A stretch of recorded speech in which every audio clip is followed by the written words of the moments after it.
Science! Hey guys, it's Doug Science. What has happened to science lately?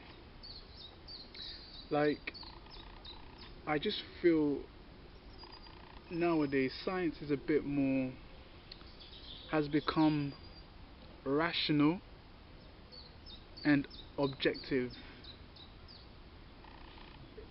When people talk about science, it's just, uh, I need to understand all these equations. I need to have knowledge. I need to just know things. Knowledge and knowing things is part of science. Science is something that we do on a day-to-day basis. Science is everywhere. We explore it. It's within our DNA. It's part of us. Even on an industry level, all these great industries that have come from great ideas, like the AC electric motor that came from Nikola Tesla. All these things came from the fusion of not only the rational and objective side of science, but the emotional and subjective side of science. Like, for example, these great scientists like Isaac Newton, Charles Darwin, these people tended to go to places like pubs. They chilled with each other in social groups, and it's these grounds, these social groups that will talk about things that they don't know that's going to happen, of checking out the next thing. Charles Darwin going exploring different parts of the world. These are different subjects that these guys engaged with, and as they engaged with these things, the emotion of discovering something new was apparent. And this is what's kind of missing in science nowadays, is the emotional side of it. Do you remember when you were a child and you're trying to discover something new? It's especially like when you're going on a field trip. You loved it, right? It was just so wow. You're going on this field trip and you don't know what you're going to discover. You don't know what you're going to find out. And even when you go to the shop to get the latest new gadget or toys, you're like, you have that emotional discovery feeling. And I feel like a lot of that is missing in industry level. I get it that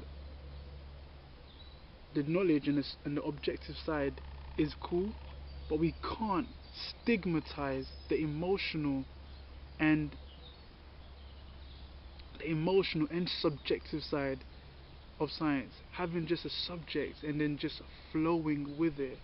After all, great inventions come from the fusion of both of them.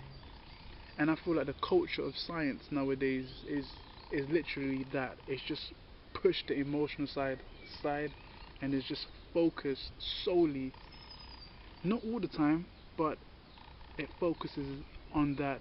And what I've learned through studying history is that a culture that doesn't know what's going to happen, especially when it comes to in science, tend to have the best scientific discoveries of all time. For example, um,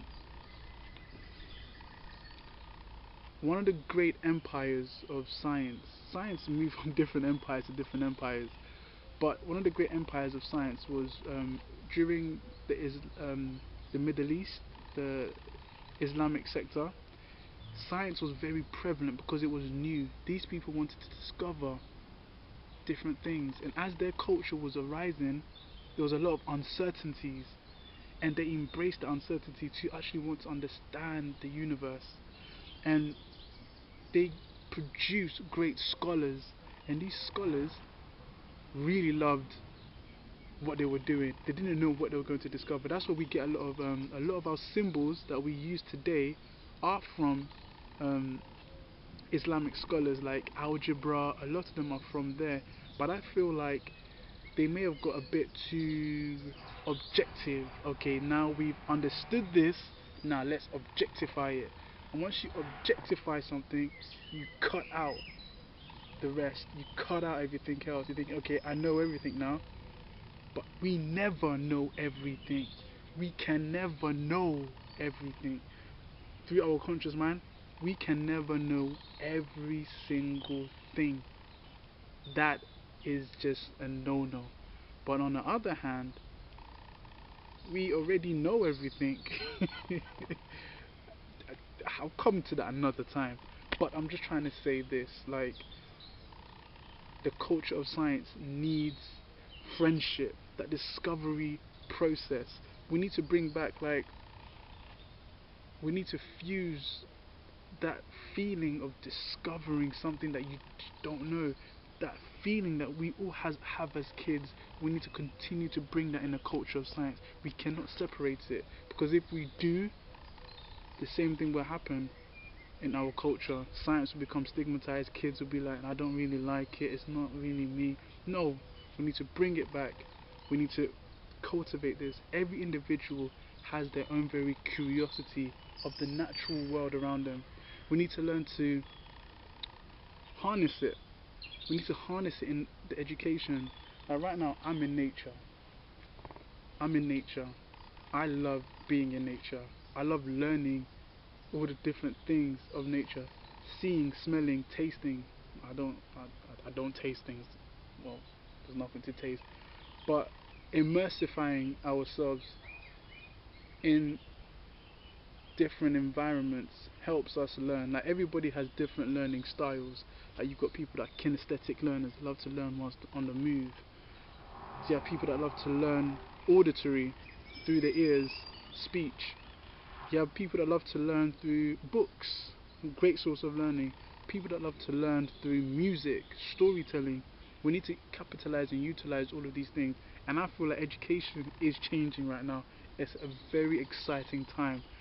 So I just wanted to talk about what's excited to me in education, and I feel like we need to bring back the emotional side and the rational side and fuse it together. And that is what will bring, that will continue a great culture of science. Anyway, guys, au revoir. Peace. Peace, peace, peace, peace, peace.